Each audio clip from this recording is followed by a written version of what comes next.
Bismillahirrahmanirrahim. Assalamualaikum warahmatullahi wabarakatuh. Salam pendidikan. Perkenalkan, saya Herdi Nurdin dari Enigma Pakar Edukasi. Sahabat pendidik Indonesia, guru merupakan faktor krusial dalam peningkatan kualitas proses dan hasil dari sebuah pendidikan di sekolah.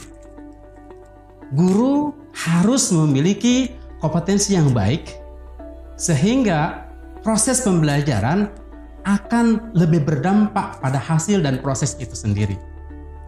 Akan tetapi, kenyataan yang terjadi di lapangan antara harapan orang tua, harapan pemilik sekolah, harapan kepala sekolah dengan memiliki kompetensi guru yang baik itu kadang-kadang tidak sejalan dengan yang terjadi di lapangan. Banyak sekolah yang memiliki masalah dengan rendahnya kompetensi guru, sehingga ini akan berdampak pada kualitas lulusan sekolah tersebut. Sesuai pengalaman saya sebagai praktisi pendidikan, banyak indikasi yang menunjukkan rendahnya kompetensi guru di sebuah sekolah. Nanti para sahabat pendidik Indonesia coba telaah dengan seksama, apakah yang akan saya sampaikan itu terjadi di sekolah sahabat pendidik Indonesia? Contoh, misalkan kualitas pembelajaran tidak bisa mencapai KKM. Guru kurang profesional. Guru tidak memiliki portofolio. Guru tidak menguasai kelas. Di kelas ribut sehingga anak-anak tidak menyukai guru. Guru tidak bisa memanage suaranya. Kemudian pihak sekolah sangat kesulitan dalam mencari siswa karena sekolah tidak lagi menjadi pilihan utama bagi masyarakat. Itu salah satu mungkin banyak indikasi yang saya sampaikan kepada teman-teman, kepada sahabat pendidik Indonesia terkait dengan rendahnya kompetensi guru. Tentunya saja apa yang saya alami, apa yang saya sampaikan indikasi tadi itu banyak berbeda dengan pengalaman-pengalaman yang teman-teman dapatkan di sekolah masing-masing. Sahabat pendidik Indonesia, untuk mempermudah pembahasan berbagai indikasi yang sudah saya sebutkan, maka saya membuat analogi sederhana terkait dengan komponen yang ada di sekolah. Komponen itu ada 3, komponen wajah, komponen jantung, dan komponen ruh. Komponen wajah itu terkait dengan hal-hal yang sifatnya kasat mata, seperti fasilitas belajar, kemudian ruang gedung sekolah, fasilitas sekolah dan yang lainnya, serta sarana penunjang pembelajaran. Komponen jantung itu terkait dengan kurikulum, terkait dengan SDM, kalau di sekolah namanya PTK, Pendidik dan Tenaga Kependidikan, serta terkait dengan prestasi dari hasil sebuah proses pendidikan itu sendiri. Sementara komponen yang ketiga adalah komponen ruh. Ini terkait dengan perilaku siswa hasil dari proses pembelajaran. Nah, komponen guru itu masuk pada aspek komponen jantung. Betapa pentingnya guru dalam eksistensi sebuah sekolah. Bayangkan kalau guru memiliki kompetensi yang sangat rendah, itu tentunya saja akan berdampak pada kualitas lulusan sekolah tadi. Yuk, kita bahas beberapa dampak dari rendahnya kompetensi guru.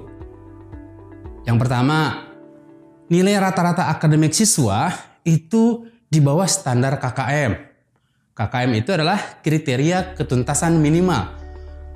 Paradigma orang tua hari ini terkait dengan hasil belajar yang sifatnya akademik itu sangat luar biasa concernnya orang tua di situ. Makanya kalau guru tidak bisa mengajar, lalu anaknya mendapatkan nilai yang kurang baik, maka orang tua tentu saja akan merasa tidak puas dengan hasil pelayanan guru. Kemudian dinas telah membuat seimbang komponen afektif, kognitif, dan psikomotorik secara bersamaan. Akan tetapi, sekali lagi, ini paradigma masyarakat yang hari ini terjadi, mereka fokus pada aspek kognitif. Jadi ini harus menjadi fokus bagi sekolah, gimana supaya prestasi anak-anak bisa terus terjaga kualitasnya. Yang kedua, dampak dari rendahnya kompetensi guru adalah guru mendapatkan komplain dari orang tua. Ini sekali lagi terkait dengan ekspektasi orang tua terhadap sekolah yang pelayanannya langsung diberikan oleh guru. Ketika orang tua mendapatkan pelayanan yang kurang maksimal dari guru, maka ini terkait dengan kepuasan. Kalau orang tua tidak puas, ujungnya adalah komplain. Banyak sekali orang tua yang komplain terkait guru yang tidak bisa mengajar, guru yang tidak bisa menguasai kelas, guru yang ketika belajar dengan siswa anaknya tidak nyaman. Nah, ini banyak sekolah yang menghadapi begitu. Kebayang nggak kalau para kepala sekolah setiap hari mendapatkan komplain dari orang tua terkait dengan guru? Pasti kepala sekolah akan sibuk sekali dengan menyelesaikan komplain-komplain tadi.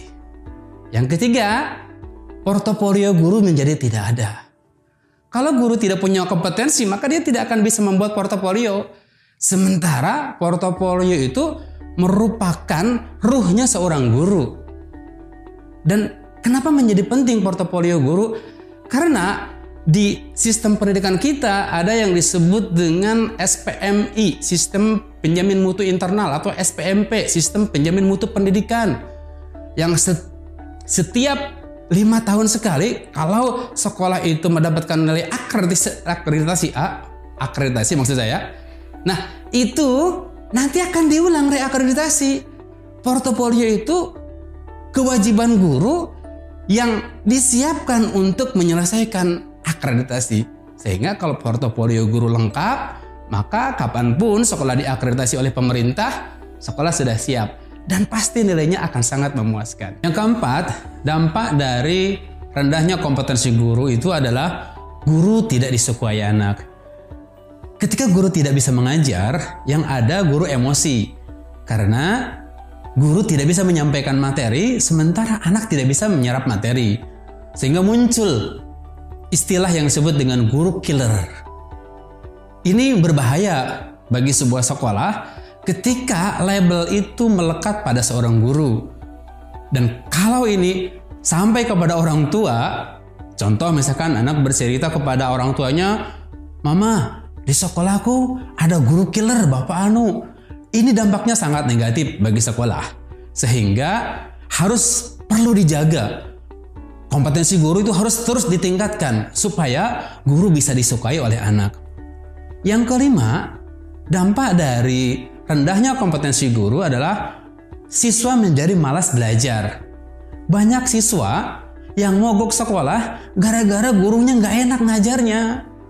Apa yang terjadi terhadap anak saya misalkan, suatu ketika disuruh berangkat ke sekolah, dia malah leha-leha. Nah, ayo berangkat. Dia langsung menjawab dengan spontan, "Ayah, aku nggak mau belajar. Guruku ngajarnya nggak enak, nggak nyaman. Kalau dia nerangin, aku malah nggak ngerti. Jadi aku malas ke sekolah." Dan ini sering terjadi di anak-anak. Ketika guru tidak bisa mengajar, tidak bisa menyampaikan materi, dampaknya anak nggak mau masuk ke sekolah, nggak mau datang ke sekolah, nggak mau belajar dengan guru yang bersangkutan. Sehingga kalau itu pun nyampe kepada orang tua, ini pasti memunculkan hal yang tadi itu saya sebutkan, komplain lagi bagi orang tua kepada sekolah terkait dengan gurunya. Yang keenam, dampak dari rendahnya kompetensi guru adalah kelas menjadi ribut dan tidak terkendali. Pernah saya mengalami ketika saya menjadi supervisor di sebuah sekolah. Saya masuk ke dalam kelas untuk mensupervisi satu orang guru. Padahal guru yang bersangkutan adalah lulusan dari sebuah perguruan tinggi ternama negeri di Jakarta dan jurusan kependidikan. Tetapi apa yang terjadi ketika saya masuk ke dalam kelas, guru tidak bisa ngajar, tidak bisa menghandle siswa, sehingga siswa menjadi ribut dan tidak terkendali. Bayangkan waktu 70 menit, 2 jam pelajaran hanya untuk menghandle siswa, menyelesaikan keributan-keributan siswa. Dan pada hari itu anak nggak dapat apa-apa karena guru tidak bisa menghandle siswa, tidak bisa mengendalikan kelas. Kelas ribut luar biasa. Dan itu bahaya bagi sebuah sekolah ketika itu terjadi. Yang ketujuh, dampak dari rendahnya kompetensi guru adalah guru memanipulasi data, nilai. Ada sebuah pengalaman yang pernah saya alami dan itu terjadi di guru saya ketika saya jadi kepala sekolah. Satu orang guru mengkatrol nilai. Anak itu semua sekolah, semua kelas, maksud saya semua kelas, dari kelas 1, waktu itu SD ya, kelas 1 sampai kelas 6 nilainya 7, 8, 7, 8, 7. Hampir semua kelas sama. Ketika saya tanya kepada guru yang bersangkutan, kok masa setiap anak nilainya sama? Ternyata guru yang bersangkutan mengkatrol nilai. Ketika dicek hasil asli dari waktu itu UTS, nilai anak-anak rendah semua. Sehingga untuk mencapai KKM, anak dikatrol nilainya. Nah, karena guru melakukan kesalahan menurut saya fatal, maka hari itu juga saya sampaikan kepada guru itu untuk selesai mengajar di sekolah kita. Karena ini berbahaya kalau guru sudah mengkatrol nilai. Kemudian yang ke-8 dampak dari kompetensi guru yang rendah adalah sekolah kesulitan mendapatkan siswa baru. Nah, ini sahabat pendidik Indonesia, banyak sekali sekolah yang sangat kesulitan mencari siswa baru dikarenakan gurunya tidak bisa mengajar. Gurunya dikomplain orang tua, gurunya rendah kompetensinya. Sehingga untuk mendapatkan 1-2 kelas saja sangat luar biasa, kerja keras, promosi kemana-mana. Tapi karena dasar gurunya tidak bisa mengajar, lalu orang tua menjadi negatif terhadap sekolah, maka usaha yang dilakukan untuk pemasaran sekolah menjadi sia-sia. Siswa semakin tahun semakin menurun jumlahnya, sehingga kepala sekolah menjadi kebingungan. Apalagi yang harus dilakukan untuk mencapai siswa yang sesuai dengan target, mendapatkan siswa yang banyak. Makanya sekali lagi, kompetensi guru yang baik, dedikasi guru yang tinggi menjadi penentu eksistensi sebuah sekolah. Kalau gurunya baik, gurunya hebat, gurunya luar biasa disenangi oleh anak, orang tua puas dengan pelayanan guru, siswa dekat dengan gurunya, siswa menyukai gurunya, siswa akan suka sekolah, siswa akan suka belajar, dan semua testimoni yang didapatkan dari siswa, didapatkan dari orang tua menjadi lebih positif. Nah, ketika testimoni-testimoni dari siswa positif, dari orang tua positif, dari masyarakat luas positif, maka secara bertahap branding sekolah itu akan naik. Sehingga sekolah kita menjadi sekolah pilihan utama bagi masyarakat. Sahabat pendidik Indonesia, dampak dari rendahnya kompetensi guru sudah saya jelaskan secara gamblang. Apa yang terjadi di pengalaman saya, tentunya saja bisa jadi berbeda dengan pengalaman-pengalaman sahabat pendidik di sekolah masing-masing. Nah, untuk mengetahui bagaimana cara menyelesaikan masalah rendahnya kompetensi guru itu, maka kita harus tahu dulu penyebabnya apa. Sesuai dengan pengalaman saya yang berkiprah hampir 20 tahun di dunia pendidikan, baik menjadi guru, kepala sekolah, HRD, penjamin mutu, kepala sekolah, direktur pendidikan, sampai pada saya menjadi konsultan pendidikan di berbagai sekolah di beberapa provinsi di Indonesia. Ada beberapa hal yang menyebabkan kompetensi guru itu menjadi rendah. Yang pertama, sekolah itu tidak memiliki kurikulum pengembangan SDM yang jelas. Nah, ketika sekolah tidak memiliki pabrik guru, tidak memiliki rencana kurikulum pelatihan yang baik, yang jelas sesuai dengan kompetensi yang dimiliki oleh guru, maka sekolah akan tidak memiliki guru yang standar pada setiap levelnya. Artinya, sekolah butuh satu divisi yang disebut dengan divisi HRD. Ini kalau memungkinkan sekolah memiliki HRD ini jika sekolah itu punya beberapa jenjang. Misalkan Ada TK, SD, SMP, dan SMA atau beberapa unit pendidikan di situ. Nah, apa sih fungsi HRD? Nah, di HRD tadi nanti ada 2 fungsi. Pertama, fungsi personalia terkait dengan SK, kemudian status kepegawaian, surat-surat macam-macam yang terkait dengan administrasi keguruan dan non-guru. Tapi ada divisi lain atau unit lain yang disebut dengan divisi diklat. Divisi diklat itu adalah divisi pendidikan dan pelatihan. Inilah yang merancang kurikulum untuk setiap level guru.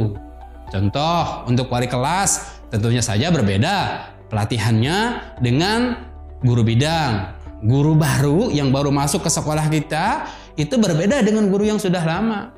Wakil kepala sekolah dengan guru bidang dan yang lainnya koordinator itu berbeda. Untuk pimpinan itu juga berbeda.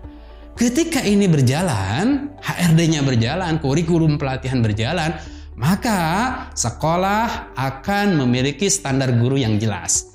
Artinya kompetensi guru bisa dipertahankan dalam kondisi yang stabil, maksimal, sehingga orang tua tidak lagi pilih-pilih guru ketika di awal tahun ajaran baru.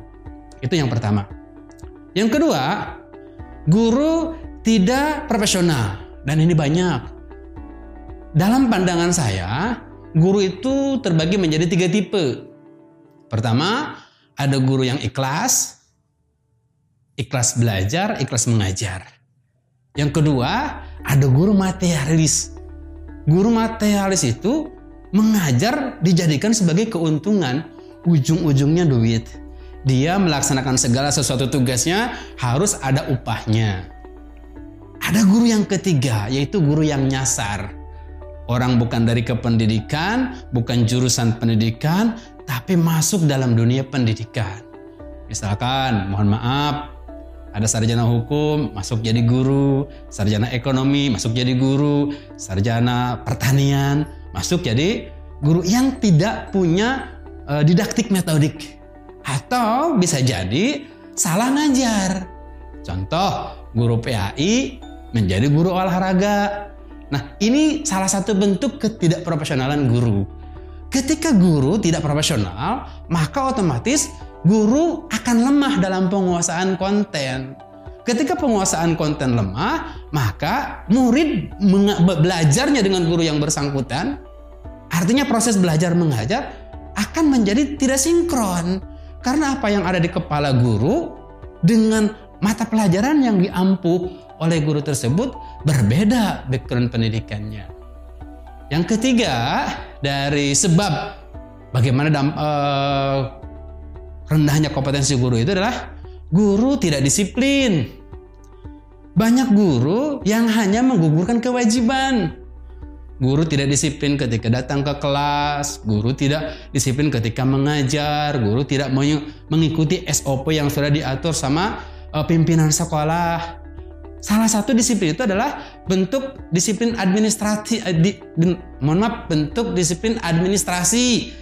Ada yang disebut dengan PAG, perangkat administrasi guru. Nah, guru dalam disiplin dalam membuat RPP dibiasakan, mengajar datang ke kelas tepat waktu, kemudian datang ke sekolah, dia persiapan dulu. Nah, itu bagian dari bentuk disiplin. Yang keempat, guru memiliki karakter yang kurang baik. Contoh, saya pernah beberapa kali menemukan guru yang temperamen, guru yang kasar kepada siswa, main pukul dan yang lainnya. Sementara dalam kondisi hari ini pendekatannya pendekatan humanisme, pendekatan kemanusiaan. Dan sudah sering banyak ya kita melihat di TV ada guru yang dilaporkan oleh orang tuanya gara-gara gurunya galak masuk TV. Nah, kalau sudah guru mukul siswa, nyubil siswa, kemudian dilaporkan ke polisi, KPHI datang ke sekolah, nah, lagi-lagi pimpinan harus menyelesaikan masalah itu. Dan dampak buruknya kepada sekolah sangat besar. Ada satu sekolah yang sampai siswanya ngedrop gara-gara ada satu orang guru yang memiliki perangai yang kurang baik. Apalagi kalau misalkan, mohon maaf, ini sering terjadi dan pernah kejadian guru berlaku asusila terhadap siswa. Itu salah satu karakter yang tidak baik di guru. Kemudian yang kelima adalah guru tidak bisa membuat RPP dan silabus. Ini penting. Guru ibarat koki. Dia penulis skenario. Dia koki yang menyediakan menu yang nanti akan dinikmatin oleh siswa. Skenario pembelajaran yang dibuat guru untuk proses belajar 2 jam pelajaran atau 1 kali tatap muka dengan siswa harus diatur sedemikian rupa sehingga pada proses openingnya seperti apa, menggunakan apersepsi, menggunakan alpha zone, menggunakan ice breaking, menggunakan scene setting, anak termotivasi untuk belajar dengan gurunya, senang dulu dengan gurunya. Lalu pada aspek kegiatan inti, guru menyajikan berbagai macam kegiatan, berbagai pijakan, sehingga anak tidak bosan dengan gurunya. Pada tahapan evaluasi, guru mampu menilai dari berbagai macam ranah pendidikan, baik dari kognitifnya, baik dari afektifnya maupun psikomotoriknya. Sehingga kemampuan guru membuat RPP, membuat silabus itu menjadi penting.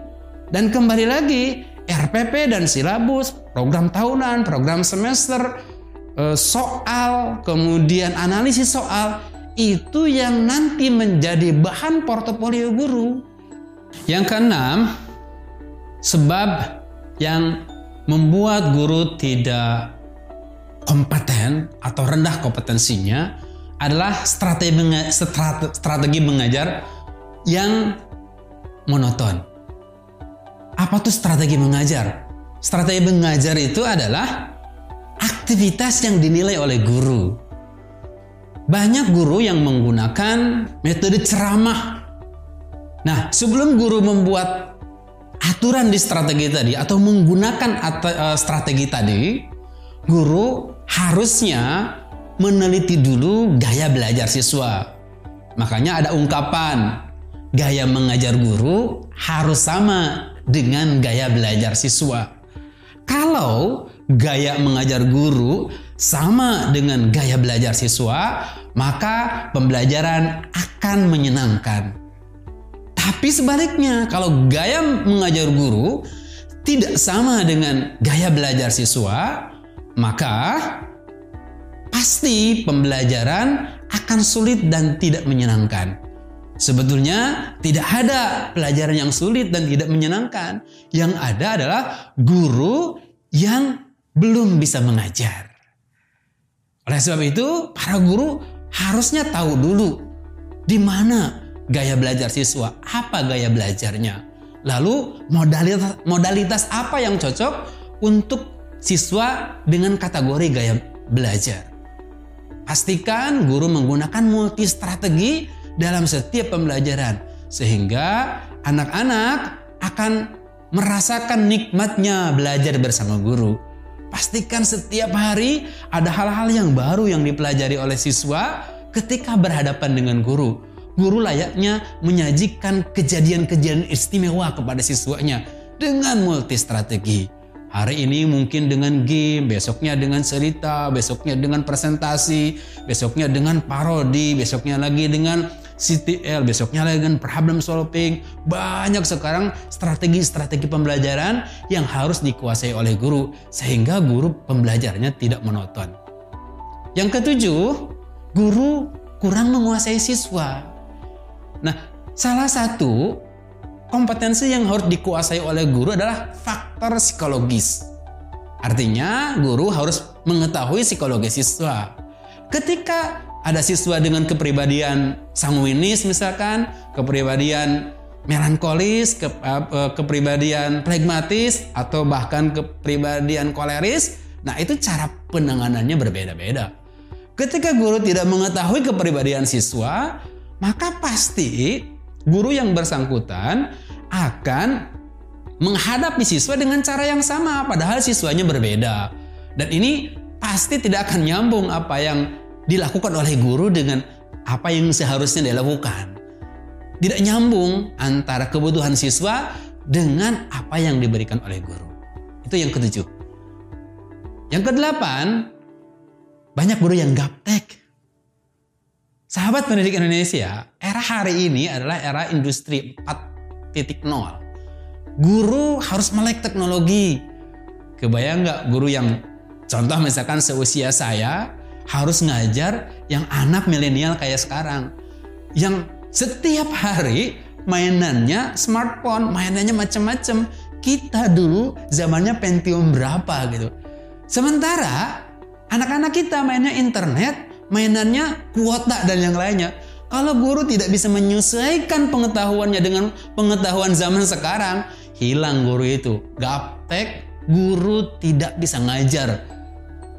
Contoh banyak kejadian misalkan untuk menyampaikan materi menggunakan PowerPoint, guru hanya mengcopy paste dari Word, sementara itu tulisan semua. Nah, ini berbahaya karena anak kita ketika dikasih smartphone, langsung luar biasa mereka itu.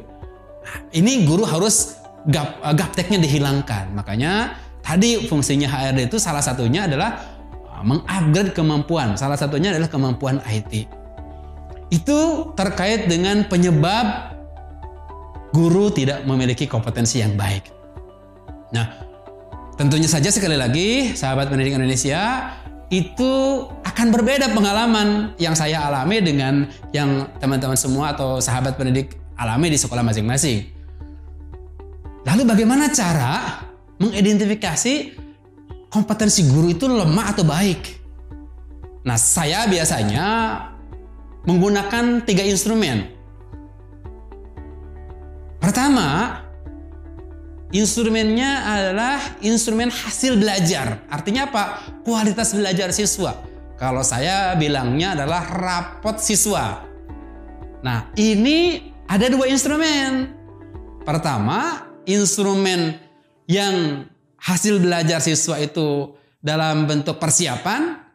Yang kedua, hasil dari proses pembelajaran. Jadi, guru itu harus dilihat dulu hasil belajarnya seperti apa. Apakah target KKM tadi yang guru harus capai sesuai nggak dengan target? Contoh, mata pelajaran matematika, misalkan target KKM-nya 75, siswanya ada 30, satu kelas.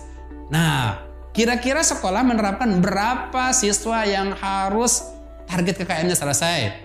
Misalkan 85%, semakin tinggi semakin bagus. Sehingga guru-guru akan berusaha supaya anak tidak diremedial. Makanya nilai murni itu penting, seperti nilai PTS, ya, penilaian tengah semester, PAS, penilaian akhir semester, PKK, penilaian kenaikan kelas, atau bahkan mungkin UNBK, ujian nasional berbasis komputer, yang ujung-ujungnya adalah nilai rapot. Itu instrumen yang pertama. Kualitas hasil belajar siswa, akan ketahuan mana guru yang bisa ngajar, mana guru yang tidak bisa ngajar, mana guru yang kompeten, mana guru yang belum kompeten dari hasil dia mengajar. Yang keduanya adalah instrumennya adalah hasil supervisi. Nah, hasil supervisi ini ada 2. Pertama, kelengkapan RPP-nya, berarti sebelum mengajarnya nih, guru harus ada konsultasi dulu sebelum dia mengajar. Pastikan sekolah punya yang disebut dengan manajemen quality control. Untuk ini, sekolah harus bangun satu lembaga lagi atau satu divisi lagi yang disebut dengan konsultan internal. Atau di bahasa yang sederhananya adalah guru pamong, guru senior yang bisa untuk memberikan konsultasi kepada guru-guru yang di bawahnya. Nah, ketika guru ingin mengajar, maka dia pasti bikin RPP. Ketika dia bikin RPP, maka RPP yang akan diajarkan, misalkan hari ini Jumat, mengajarnya mau hari Senin, maka guru yang bersangkutan harus menyelesaikan dulu konsultasinya. Datang ke konsultan internalnya, datang ke kepala sekolahnya, datang ke guru senior, berkonsultasi tentang materi, tentang indikator, tentang aktivitas pembelajaran, strategi pembelajaran, cara menilainya, media pembelajarannya apa. Terjadilah diskusi di situ. Guru yang bersangkutan berdiskusi, mendapatkan masukan dari guru seniornya. ketika selesai mendapatkan konsultasi tadi, mendapatkan masukan dari guru seniornya, maka guru yang bersangkutan kembali ke laptopnya merevisi RPP yang sudah dia buat. Nah, sebetulnya guru yang bersangkutan sudah punya 2 RPP. RPP yang pertama hasil karangan dia sendiri, hasil pemikirannya dia. RPP yang kedua adalah hasil dari konsultasi dengan guru seniornya. Dan itu akan cakep, teman-teman. Ya, ini sekali lagi ini bahan portofolio bagi guru yang bersangkutan. Nah, lalu supervisi yang kedua adalah supervisi pembelajaran. Nah, ketika guru sudah konsultasi, pasti dia akan memperbaiki, merevisi RPP yang tadi hasil konsultasi tadi. Maka konsultannya atau guru pamongnya, wakil kurikulum atau kepala sekolah tinggal memastikan jadwal guru itu ngajarnya hari apa, jam berapa. Nah, guru yang bersangkutan diobservasi ketika mengajar. Ketika sudah diajar, pasti akan ketahuan mana kelebihannya, mana kekurangannya. Untuk apa sih sebetulnya observasi pembelajaran itu? Untuk memastikan apa yang direncanakan itu dilaksanakan di dalam kelas. Setelah selesai, maka guru yang bersangkutan menghadap. Tuh, dari Assalamualaikum sampai Waalaikumsalam. Dari mulai salam pertama sampai salam penutupan. Selesai, observer tidak berkomentar apa-apa tuh ketika guru mengajar. Cukup catat, melihat, catat, lihat, catat, lihat. Yang dicatat, yang dilihat apa? Kelebihannya, kekurangannya. Lalu bikin formulasi untuk nanti perbaikannya seperti apa. Selesai guru mengajar, guru yang bersangkutan menghadap kepada yang tadi mengobservasi. Lalu diberikan feedback. Hasil dari observasi tadi disampaikan. Bapak, Ibu, nih, Bapak ini bagusnya di sini pada aspek pembukaan, pada aspek inti, pada aspek penilaian, prosesnya gimana, strateginya gimana, media yang digunakannya gimana, intonasi suaranya seperti apa, itu diberikan masukan. Yang baiknya, terus yang perlu pengembangannya apa. Nah, ketika sudah terjadi diskusi feedback tadi, umpan balik yang diberikan oleh konsultan kepada atau oleh kepala sekolah atau wakil kurikulum atau guru senior atau guru pamong kepada guru yang bersangkutan, maka guru yang bersangkutan itu kembali ke laptopnya merevisi RPP yang sudah dipakai untuk ngajar tadi. Sehingga RPP inilah yang nanti akan disiapkan untuk tahun ajaran baru. Sehingga kalau prosesnya 1 tahun misalkan atau 1 semester, dari sejak awal sampai akhir semester, guru membuat RPP, guru melakukan konsultasi, lalu guru diobservasi, guru diberikan feedback, maka sebetulnya guru yang bersangkutan sedang menyiapkan untuk RPP tahun yang akan datang atau semester yang akan datang. Sehingga di semester yang akan datang guru tidak lagi kesulitan untuk membuat RPP. Tinggal menyesuaikan saja sesuai dengan kalender akademiknya, sesuai dengan kebutuhan, ide-ide baru yang harus dimasukkan ke dalam RPP tersebut. Guru yang bersangkutan tidak membuat RPP dari nol. Itu supervisi, ada 2 ya. Supervisi RPP-nya dalam bentuk konsultasi, dan yang keduanya adalah supervisi pembelajaran KBM. Yang ketiga yang biasa saya lakukan untuk melihat apakah guru ini kompeten apa tidak, angket kepuasan pelanggan terkait pelayanan guru dalam mengajar. Ini khusus angketnya. Biasanya ada angket di awal terkait dengan kebutuhan orang tua terhadap sekolah, kebutuhan anak terhadap pengetahuan yang dibutuhkan, itu di awal tahun ketika guru siswa masuk. Itu kan ya, nanti guru akan raker menyiapkan program-program yang sesuai dengan kebutuhannya. Tapi khusus untuk angket kepuasan pelanggan ini diberikan di akhir semester atau di tahun ajaran, di akhir tahun ajaran. Sehingga akan ketahuan yang dibutuhkan apa, lalu yang diberikan oleh guru-guru seperti apa, hasilnya tingkat kepuasannya berapa. Itu nanti dalam bentuk grafik, sehingga ini nanti statistik. Dan ini akan dijadikan bahan untuk sekolah memperbaiki kualitas. Maka dari situlah muncul yang disebut dengan continuous improvement. Sekolah melakukan perbaikan terus-menerus sehingga program sekolah akan selalu baru. Nah, kalau program sekolah akan selalu baru, maka ada menu baru, ada program baru, ada kualitas baru, ada semangat baru, guru tidak akan merasa jenuh untuk belajar. Kenapa? Ya karena semua proses pembelajarannya dinilai, semua proses kerjanya dinilai, dan dia diapresiasi dari situ.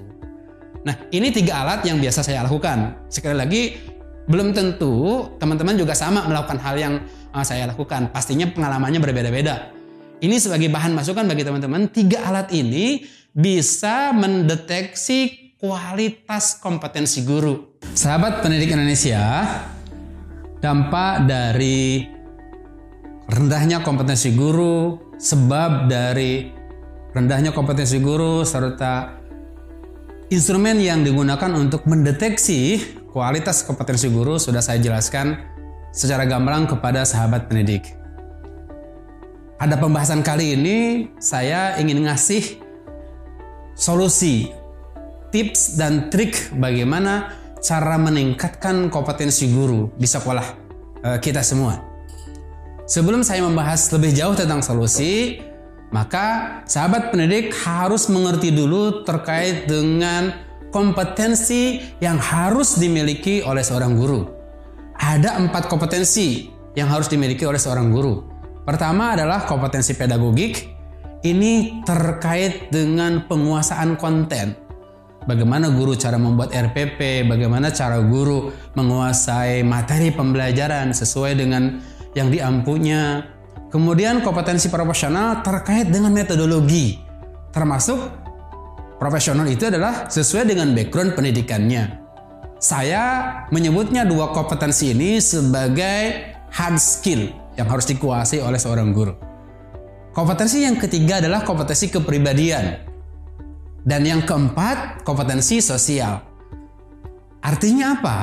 Kepribadian dan sosial ini saya menyebutnya adalah soft skill. Guru harus soleh secara pribadi, harus soleh secara sosial. Soleh secara pribadi itu adalah hubungannya dengan Sang Pencipta.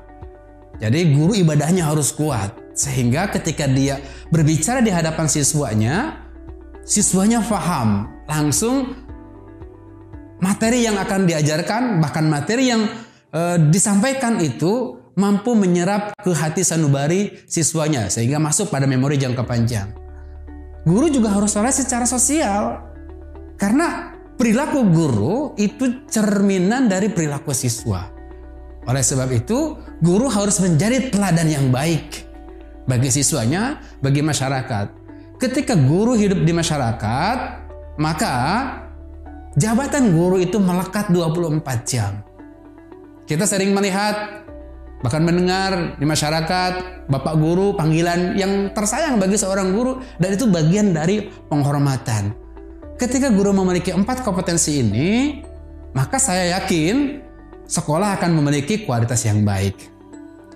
Kemudian, ada 3 sisi yang harus dipahami oleh para pemilik sekolah dan para kepala sekolah termasuk guru sendiri terkait dengan pola kerja guru.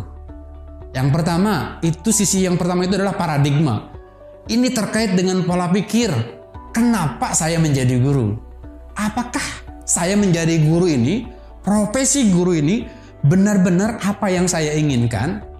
Menjadi passionnya saya, sehingga tidak ada lagi guru yang materialis, tidak ada lagi guru yang nyasar. Kemudian yang kedua, sisi yang kedua, guru itu harus know-how, tahu caranya. Artinya guru harus profesional sesuai dengan kompetensinya. Pedagogik dan profesional di sini know-how ujung-ujungnya.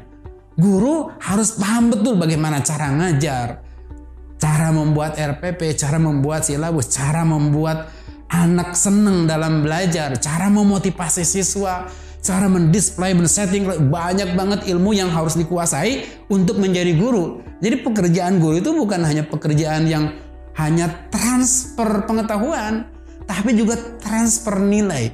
Bagaimana guru memotivasi supaya anak-anaknya bisa menjadi lebih baik. Karena anak bukan hanya tahu apa, tapi harus bisa apa, harus paham apa, harus yakin apa, kognitif, afektif, psikomotorik harus dibangun oleh guru di situ. Makanya guru harus know-how, harus tahu caranya. Nah, sisi yang ketiga adalah sisi komitmen. Banyak banget guru yang tidak memiliki komitmen. Kompetensinya bagus tapi komitmennya kurang. Dan ini berbahaya. Kalau istilah saya, komitmen itu adalah jalan darahnya. Kalau misalkan guru punya komitmen yang baik, ini secara kelakar gitu ya teman-teman. Ketika dibeset di sini keluar darah, maka tulisannya guru. Itu keren banget.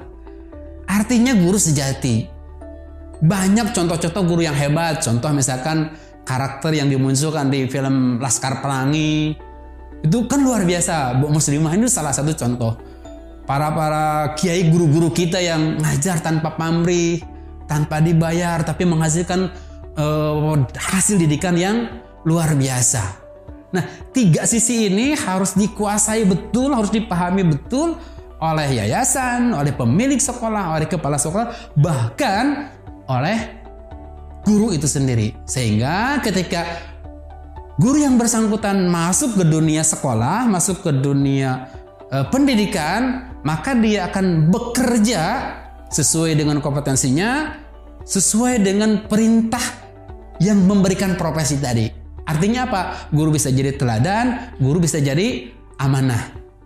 Kebayang nggak kalau 4 kompetensi ini, yang tadi tuh kompetensi pedagogi, kompetensi kepribadian, kompetensi sosial, kompetensi profesional, itu dikuasai oleh seorang guru, dan semua guru itu ada di sekolah, cakep, sekolah itu keren banget. Nah, pasti teman-teman masih punya masalah di situ. Makanya hari ini atau pada kesempatan hari ini saya ingin memberikan solusi bagaimana cara membangun kompetensi guru menjadi lebih baik. Sesuai dengan pengalaman saya, dan ini bisa jadi share pengalaman yang nanti teman-teman bisa lakukan di sekolah masing-masing. Yang pertama, pintu gerbang masuk. Kita nggak tahu guru itu kan dari mana, backgroundnya, perilakunya seperti apa dari luar. Maka pintu yang pertama itu adalah rekrutmen. Bagaimana rekrutmen bisa dilakukan oleh sekolah sehingga kita memiliki bahan baku guru yang baik. Maka standar rekrutmen menjadi penting. Kalau saya ketika jadi HRD misalkan ya, tes yang pertama dilakukan itu adalah bukan tes akademik, tapi tes komitmen. Betulkah guru itu berniat untuk menjadi guru? Berniat mewakafkan dirinya untuk dunia pendidikan. Karena komitmen itu menjadi penting. Banyak alat tes untuk rekrutmen ini. Banyak juga teknik dan pendekatan yang digunakan untuk merekrut guru dengan berbagai cara. Ada yang melalui rekomendasi, ada yang melalui job vakansi, ada yang melalui lowongan pekerjaan, iklan, dan macam-macam. Kalau saya sendiri, saya lebih cenderung pintu rekrutmen itu menggunakan pendekatan rekomendasi. Contoh misalkan saya sampaikan kepada guru-guru di sekolah saya lagi membutuhkan seorang wali kelas dengan kriteria 1, 2, 3, 4, 5. Karena kita harus jelas dulu visi sekolah kita apa, lalu jabatan yang dibutuhkan apa, setelah itu KPI-nya apa, atau job desk-nya apa, uraian pekerjaan apa dari jabatan tadi, KPI-nya apa, baru kita cari orang yang pas untuk pekerjaan tadi. Sehingga kita merekrut itu sesuai dengan kebutuhan, sesuai dengan kompetensi, sesuai dengan jabatan yang tersedia. Itu aspek rekrutmen. Yang kedua, nih tips yang kedua teman-teman selain rekrutmen, kalau sudah direkrut, otomatis kan sudah menjadi keluarga besar kita. Maka munculkan program pengembangan SDM, diklat, pendidikan dan pelatihan. Banyak teori, banyak cara untuk mengembangkan SDM. Ada workshop, ada seminar, ada pelatihan, ada magang, ada coaching, ada tandem, ada studi komparasi, ada FGD, forum grup diskusi, macam-macam. Saya selalu menggunakan ini di awal tahun. Jadi ketika guru masuk, prosesnya itu magang 3 bulan minimal. Sehingga ada proses adaptasi dari guru yang dari luar untuk masuk ke budaya kita. Ingat, mereka itu memiliki budaya yang berbeda dengan kita awalnya. Sehingga harus ada adaptasi budaya dulu. Kebiasaan-kebiasaan di sekolah lama masuk ke kebiasaan sekolah kita. Maka program pengembangan SDM itu harus dilakukan di situ.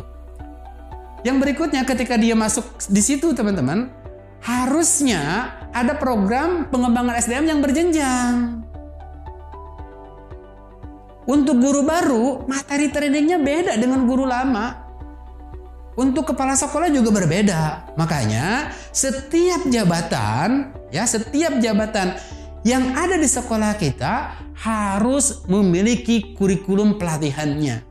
Termasuk bukan hanya untuk guru hanya satu aspek, pendidik. Ada aspek lain, yaitu tenaga kependidikan. Contoh, TU, security, kemudian OB, kemudian para teknisi, para driver misalkan ya, orang-orang yang terlibat di sekolah tapi tugasnya bukan ngajar. Sementara anak itu melihat proses dia berperilaku di sekolah. Kalau sekolah kita menggunakan kurikulum yang menyeluruh, yang komprehensif, maka kurikulum yang ada dalam bentuk RPP, dalam bentuk prota, prosem, silabus, itu hanya kurikulum di atas kertas. Tapi kurikulum yang sesungguhnya adalah melekat pada jiwa, melekat pada perilaku orang-orang dewasa yang ada di sekolah kita. Contoh sederhana misalkan, guru mengatakan, nah jangan makan dan minum sambil berdiri. Tapi tiba-tiba guru atau siswa melihat OB minum sambil berdiri. Kira-kira apa yang terjadi? Ada bentrok persepsi antara yang disampaikan oleh gurunya dengan yang dia lihat dalam kenyataan di lapangan di sekolah. Ini belum lagi ketika bergabung dengan orang tua misalkan ya, sinergi guru dengan orang tua, sinergi sekolah dengan rumah, itu makin luar biasa. Makanya 4 kompetensi yang harus dikuasai oleh guru tadi harus ada jenis-jenis pelatihannya. Baik untuk kepribadiannya, baik untuk sosialnya, baik untuk pedagogiknya, baik untuk profesionalnya. Jadi kurikulum pelatihan. Nah, ini tugasnya HRD. Makanya sekali lagi penting di sekolah memiliki satu divisi namanya HRD. Karena HRD itu adalah pabriknya guru, pabriknya leader. Oke, itu yang tip yang kedua yang saya sampaikan. Tips yang ketiga, kalau guru mau kinerjanya bagus, maka harus ada rapot kinerja. Rapot kinerja itu untuk menilai beberapa hal yang terkait dengan kerjaan guru. Guru itu sebetulnya kerjaannya sih hanya 3. Secara tupoksi ya, tugas pokok dan fungsi, guru itu kerjanya hanya 3. Yang pertama membuat perencanaan, yang kedua melaksanakan perencanaan. Membuat perencanaan itu dia membuat RPP. Kalau melaksanakan perencanaan itu dia ngajar. Yang ketiganya mengevaluasi perencanaan dan pelaksanaan. Artinya dia membuat soal, menganalisis soal. Secara tupoksi guru tugasnya itu 3. Akan tetapi guru kan harus menjadi suri teladan bagi siswa. Maka ada 4 aspek yang dinilai dari kinerja itu. Kinerja guru ya. Nah, yang pertama aspek rapot siswa. Rapot siswa itu dari mana lihatnya? Ini untuk mengukur tingkat keberhasilan mata pelajaran yang diampu oleh guru tersebut. Berapa persen siswa yang lulus KKM. Jadi hasil belajar siswa diambilnya dari mana? Dari nilai murni ujian. Baik ujian tengah semester, ujian akhir semester, atau ujian kenaikan kelas. Itu rapot yang pertama adalah rapot siswa. Rapot yang kedua, penilaian kinerja yang kedua aspeknya adalah rapot RPP.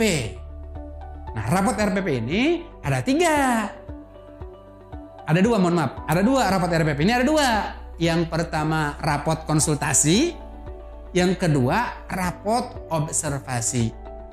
Perencanaannya dinilai, proses mengajarnya dinilai.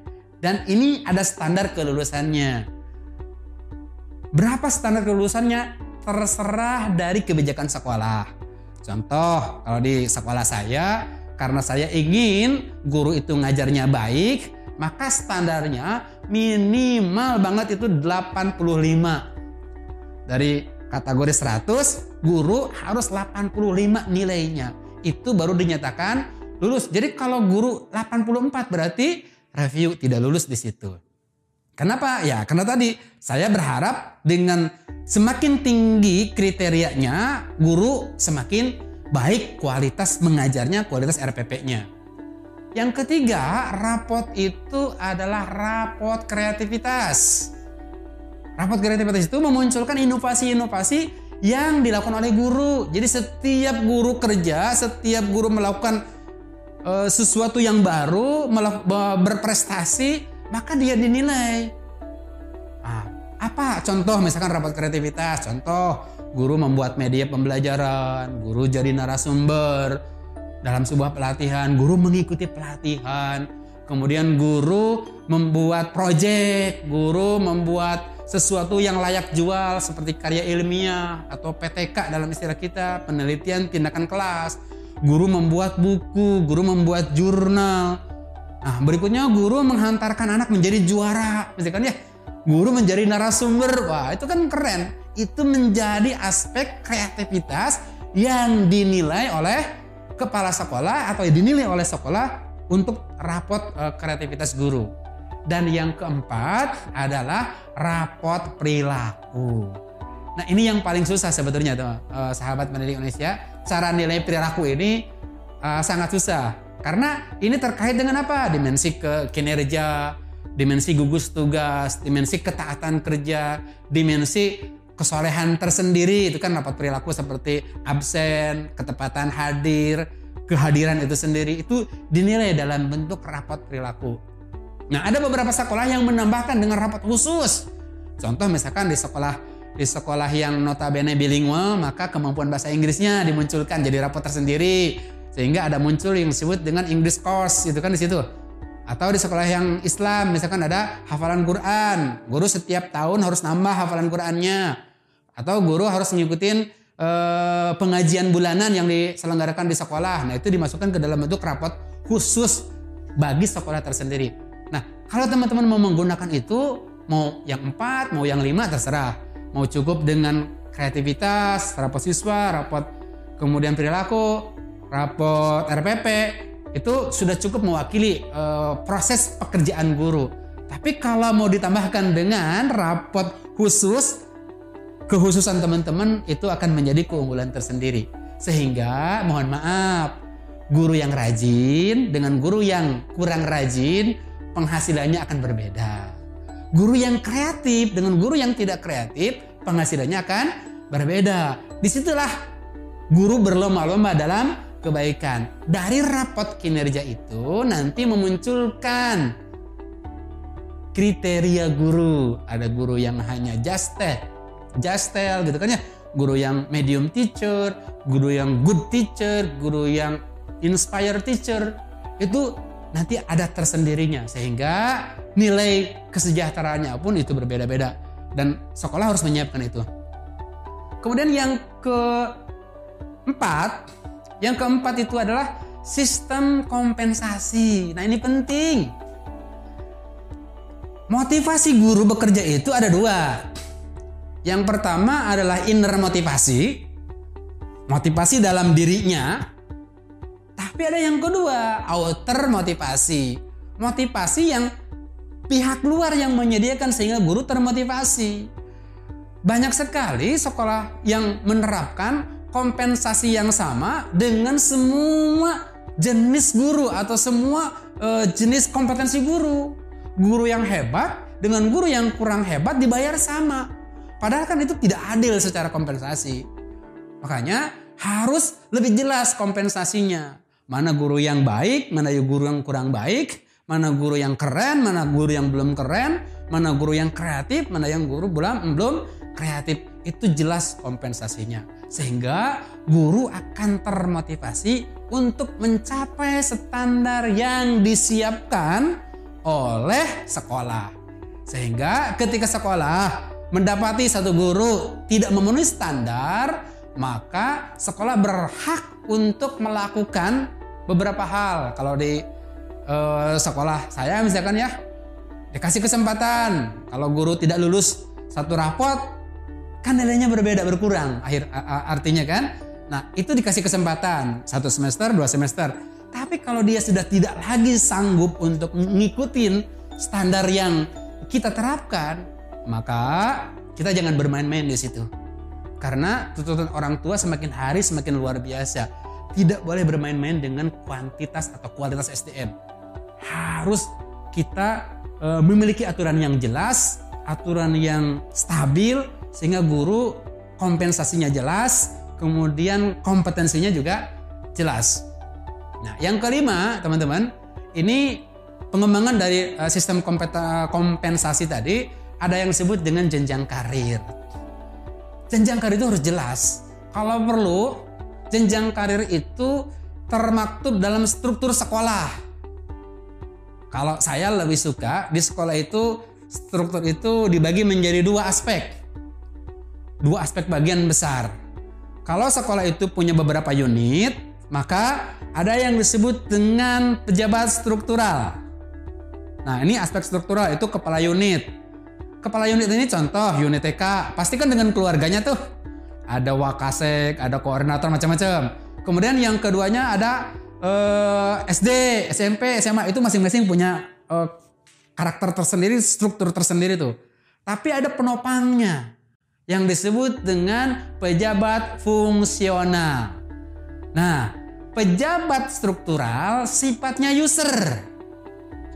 User itu adalah orang yang melaksanakan kebijakan. Tapi pejabat fungsional sifatnya tim think tank, tim pemikir. Dia konseptor. Makanya kenapa sekolah harus memiliki pejabat struktural atau fungsional. Struktural dan fungsional. Contoh yang dibutuhkan di fungsional bagi sekolah yang sudah memiliki jenjang pendidikan yang sudah komplit misalkan. Ada yang disebut dengan bagian HRD tadi itu. Ada yang disebut dengan penjamin mutu pendidikan. Ada yang disebut dengan Risbang, riset dan pengembangan. Ada humas dan marketing. Ada bagian keuangan, ada bagian sarpras, ada bagian fundraising, ada bagian pelayanan khusus. Misalkan kalau kita punya layanan psikologi misalkan ya. Nah itu perlu di situ. Kalau di sekolah Islam yang fokusnya ke Al-Quran, ada namanya LTQ, Lembaga Tahfiz Quran. Nah ini penting teman-teman atau sahabat pendidik Indonesia. Kenapa? Karena jenjang karir itu kalau kepala sekolah kan ada masa periodisasinya. Kalau sudah menjadi kepala sekolah lalu dia tidak punya jenjang karir yang lebar, maka akan kembali menjadi guru. Tapi kalau jenjang karirnya lebar, ketika sudah menjadi kepala sekolah, pimpinan tertinggi di satu unit, maka dari dia berawal sebagai pengguna konsep, maka dia akan berpindah ke pejabat fungsional yang membuat konsep. Dan itu akan jauh menarik. Sehingga jenjang karir guru itu, kalau guru itu bagus dalam aspek pengajaran, dia bisa jadi GA atau guardian angel atau konsultan internal. Kalau secara leadershipnya bagus, maka dia bisa jadi pimpinan sekolah, bisa jadi wakil kepala sekolah, bisa jadi koordinator. Kalau dia cara penyampaiannya bagus, nah bisa masuk di trainer, bisa menjadi konsultan internal, itu keren banget. Sehingga jenjang karir sekolah itu akan menjadi lebih luas, akan menjadi lebih menarik bagi guru. Sehingga sekolah itu bisa memiliki harapan untuk guru. Kenapa? Karena jenjang karir itu harus memiliki 2 sifat atau 2 ciri. Yang pertama, prestasi, artinya harus ada tahapannya. Yang kedua, prestise. Prestise itu harus memiliki nilai lebih. Contoh, gaji guru dengan gaji kepala sekolah harus beda. Kompensasi guru sama kompensasi kepala sekolah beda. Rekognisi bagi guru, rekognisi bagi kepala sekolah juga berbeda. Nah, itu 5 tips dan trik yang bisa teman-teman lakukan untuk bagaimana menciptakan guru yang berkualitas, menyelesaikan masalah rendahnya kompetensi guru. Sahabat pendidik Indonesia, saya sudah menjelaskan berbagai hal terkait dengan rendahnya kompetensi guru. Terkait dengan dampak yang ditimbulkan, faktor penyebabnya, instrumen untuk mengukur kualitas kompetensi guru sampai pada tahapan solusi yang saya berikan berdasarkan pengalaman praktis saya. Ada dua hal yang perlu dipahami oleh guru, oleh kepala sekolah, dan oleh pemilik sekolah. Yang pertama adalah komitmen, yang kedua adalah kompetensi. Merujuk pada pendapat Edward Salis dalam karyanya Total Quality Management dalam dunia pendidikan, ada 4 kuadran guru. Kuadran yang pertama, guru yang memiliki komitmen plus dan kompetensi plus. Kuadran yang kedua, guru yang memiliki komitmen minus tapi kompetensinya plus.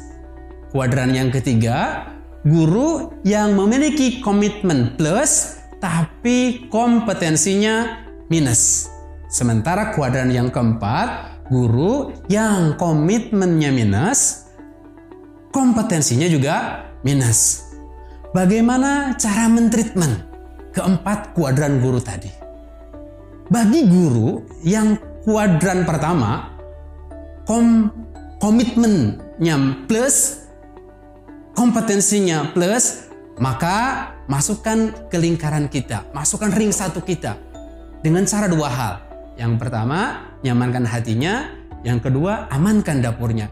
Biarkan mereka punya harapan besar ke kita dan jadikan mereka menjadi motor penggerak sekolah kita. Pastikan mereka tidak keluar dari sekolah kita. Untuk kuadran yang kedua, yang komitmennya minus tapi kompetensinya plus, berikan tantangan bagi mereka untuk mendapatkan jabatan dan merasakan apa yang kita rasakan. Tetapi dengan satu syarat, rekomitmen. Karena kompetensinya sudah ada, nah tinggal komitmennya yang dibangun. Supaya ada keterikatan antara dia dengan kita. Guru yang bersangkutan dengan kita, pihak pimpinan atau pihak sekolah. Bagi kuadran yang ketiga, guru yang komitmennya minus, tapi kompetensinya, atau yang ketiga itu adalah komitmennya plus, tapi kompetensinya minus. Sekali lagi, kuadran yang ketiga, komitmennya plus, kompetensinya minus. Maka pendekatannya adalah dengan pelatihan, dengan workshop. Biarkan mereka mendapatkan bimbingan, mendapatkan arahan melalui tandem, melalui coaching, melalui studi komparasi, bahkan kalau perlu dimagangkan. Sehingga karena komitmennya sudah bagus, nah tinggal diasah sedikit kompetensinya, mereka akan lari dengan sendirinya. Tapi bagaimana dengan kuadran yang keempat, yang komitmennya minus, lalu kompetensinya minus juga? Nah, saya berharap dan saya sarankan kepada sahabat pendidik di Indonesia, kuadran yang keempat ini baiknya tidak ada di sekolah kita. Nah, menurut pengalaman saya, menyelesaikan kompetensi guru itu atau meningkatkan kompetensi guru itu hanya dengan 2 pendekatan. Dilihat dari masalahnya tentunya. Jika masalah utamanya yang dominan adalah komitmen, maka selesaikan dengan komitmen. Apakah guru itu akan berada pada sistem yang kita bangun atau mereka berada di luar sistem yang kita bangun? Artinya guru itu dikasih 2 pilihan, mau bersama kita atau mau di luar dengan kita. Kemudian yang kedua, jika masalahnya ada pada tahapan kompetensi, maka selesaikan dengan pendidikan dan pelatihan, sehingga guru yang bersangkutan akan sedikit demi sedikit kompetensinya naik seiring dengan berjalannya waktu, seiring dengan banyaknya pelatihan yang mereka dapatkan, mereka akan semakin hari semakin baik, semakin baik, semakin baik, semakin baik. Tapi jangan lupa dikasih target sampai kapan mereka harus memenuhi 1 kriteria yang ditentukan oleh kita. Demikianlah bahasan kita terkait dengan kompetensi guru, rendahnya kompetensi guru. Tentunya saja apa yang saya sampaikan, pengalaman saya itu bisa jadi berbeda dengan pengalaman sahabat pendidik semua. Semoga ini menjadi bahan referensi menjadi bahan pertimbangan bagi sahabat pendidik Indonesia dalam mengembangkan kompetensi guru. Semoga saja kualitas pendidikan di Indonesia, kualitas sekolah kita menjadi lebih baik seiring dengan membaiknya kualitas guru.